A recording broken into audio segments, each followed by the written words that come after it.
დიდ შაბათს მართლმადიდებელი სამყარო მორიგი სასწაულის მომსწრე გახდა. აღდგომის დღესასწაულამდე რამდენიმე საათით ადრე, თბილისის დროით ზუსტად 15 საათსა და 16 წუთზე მაცხოვრის საფლავზე ზეციური ცეცხლი გადმოვიდა. რას უკავშირდება ღვთიური საიდუმლო, რომელიც მართლმადიდებელი პატრიარქის ლოცვის შემდეგ აღესრულება? ნათია ლომაძე გიამბობთ.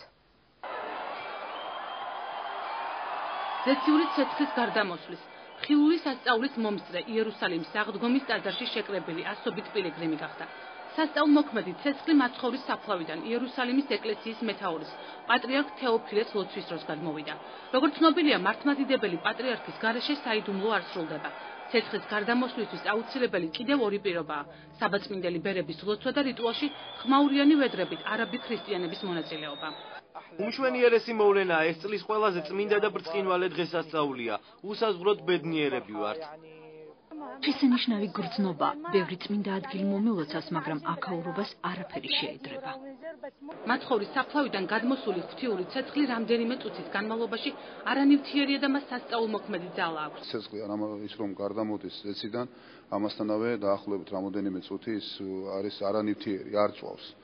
მე პირადად ვარ ნამყოფი იერუსალიმში აი ამ დროს, პირადად მაქვს ეს ცეცხლის გარდამოსვლის დანასრები და პირადად ვიცი, რომ ეს ცეცხლი რამოდენიმე წუთი ნამდვილად არ წვავს და მისი არა მარტო წვა, არამედ თვითონ მადლისა და ძალის შემცველი არის და უამრავი ადამიანი, მათ შორის ჩემგვარი მყოფი ადამიანი მიწავსვე განკურნებულა, როდესაც ეს ცეცხლი მათ თავის სახეზეან მოусვიათ. სახარების გარდა ზეციური ცეცხლის მნიშვნელობაზე ცნობები დაცული არა მხოლოდ მართლმადიდებელი ისტორიკოსების, არამედ სხვადასხვა აღმსარებლობის ჟამთაღმწერლების ნაშრომებშიც. როდესაც აღსგა მაცხოვარი საფლავიდან, ამის შემდეგ პეტრე როდესაც მივიდა საფლავის სანახავად, მან დაინახა ნათელი. ამის შესახებ სახარება მოგვითხრობს. ცეცხლის გადმოსვლის სასწაული განსაკუთრებული შეიძლება იყოს, იმიტომ რომ ამის შესახებ მეცნიერებმაც ბევრი ნაშრომი დადეს, გამოკვლევა, სხვადასხვა თეორიები ჩამოყალიბდა, მაგრამ მეცნიერულად ამის ახსნა ვერ მოხერხდა. ანუ ეს არის ღვთისწყალობა.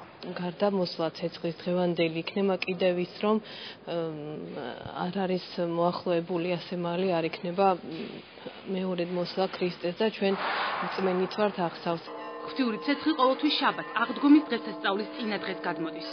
ღვთიური ცეცხლის გარდამოსვლა აღდგომის წინადღეს შაბათს პირველ ყოვლისა ეს არის ნიშანი იმისა, რომ უფალი ჩვენთან არის. უფალი ჩვენ არ გვტოვებს. უფალი არ გვტოვებს ჩვენ. ანუ უფალი კაცობრიობასთან არის, უფალი ჩვენთან არის, უფალი მის შვილებთან, მის მორწმუნე ხალხთან არის, მართა აღსარებელ ხალხთან არის.